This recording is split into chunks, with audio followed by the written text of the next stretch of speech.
Yo, yo, yo! What's up, guys? Welcome to Thursday. Hope you guys are doing well. Pretty short today. Just going to go over correlational coefficient. I hope you guys had a chance to watch that video like I asked you to do. Just going to go over it real quick. And then I am posting your Chapter 10 test today. I'm going to post it today.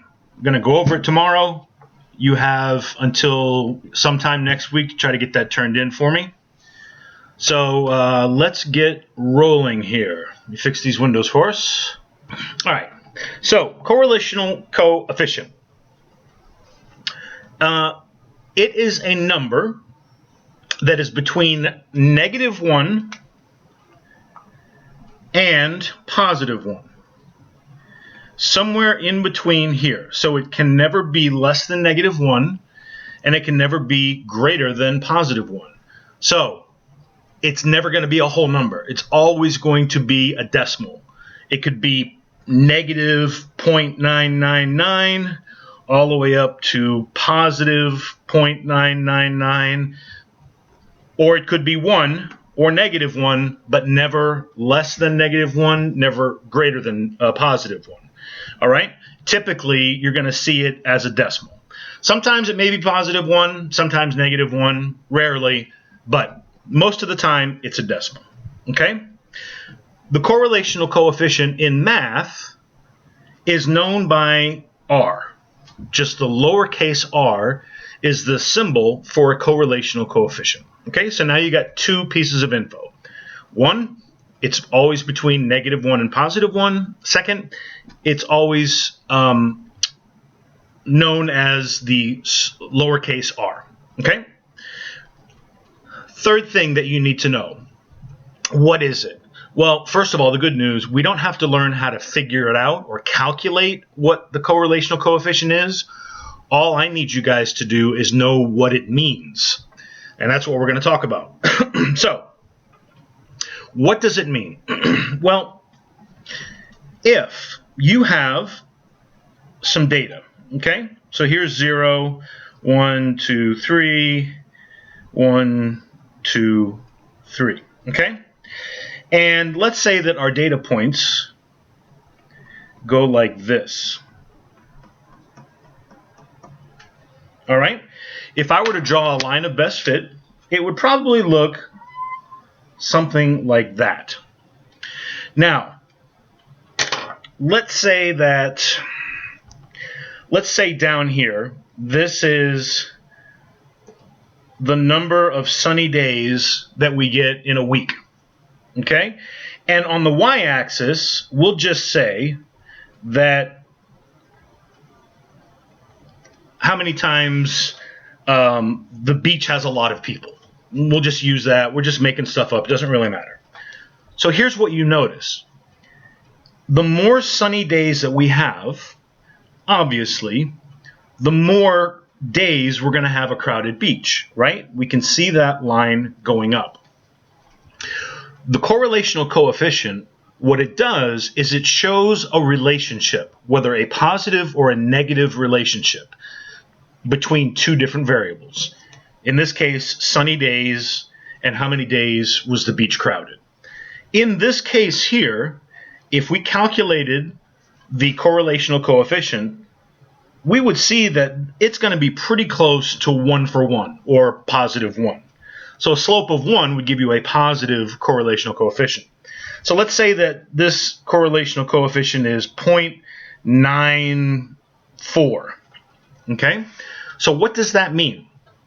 What it tells us is that of the two variables that we are looking at, there is a positive relationship between them.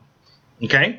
So as we get more days of sun, we're going to have more crowded days at the beach. It shows a relationship between those two, a positive relationship, meaning that it goes up. Okay?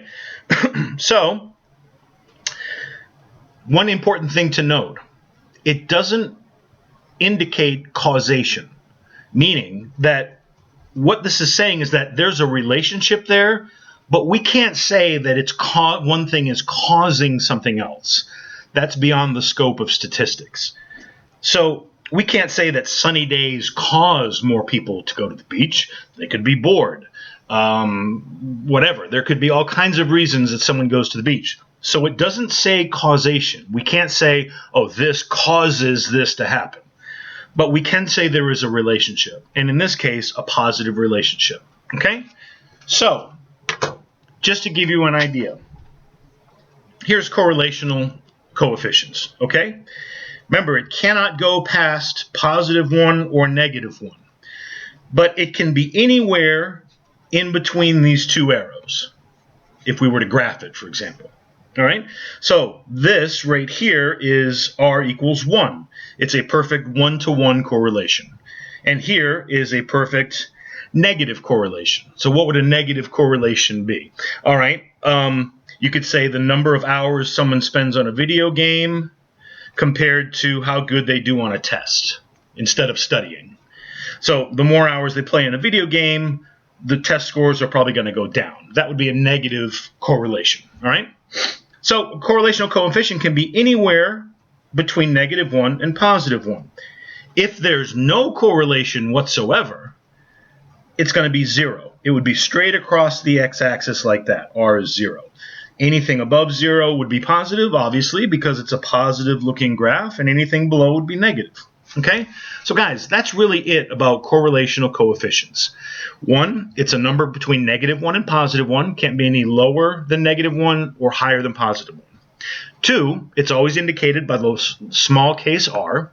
And 3, it shows a relationship between two variables. Either a positive relationship, then the correlational coefficient would be positive, or a negative relationship, then the correlational coefficient would be negative, somewhere down here. Be less than 0, but not less than -1.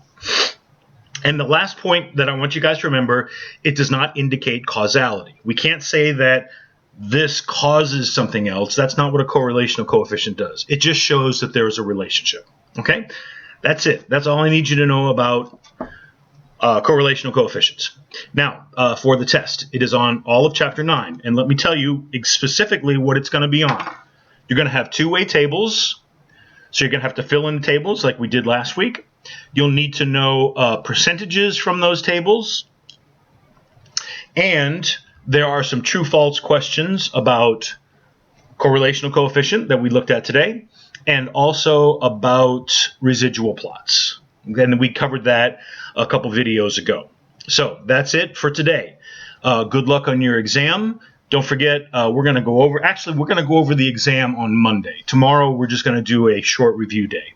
So we're going to go over the exam on Monday, so you have all through the weekend to give it your best shot. If you still have questions, you can wait until Monday's video, and then I'll go over all of the questions, okay? Again, you can email me back the test. If you can download it and then write on it and email it back. You can do it on a separate sheet of paper and send me that photo. If you take a picture with your cell phone, you could just send me an email and put the answers in the email. That's fine as well. Don't forget, guys, please make sure that you comment below on this video by putting your name and what period number you are in so that I can count you for attendance. Don't forget, I will be on Google Meets again today at 1 o'clock, and then again tomorrow, Friday, at 1 o'clock from 1 to 1:30 for anybody that has any questions. Guys, have a great night. I'll see you tomorrow.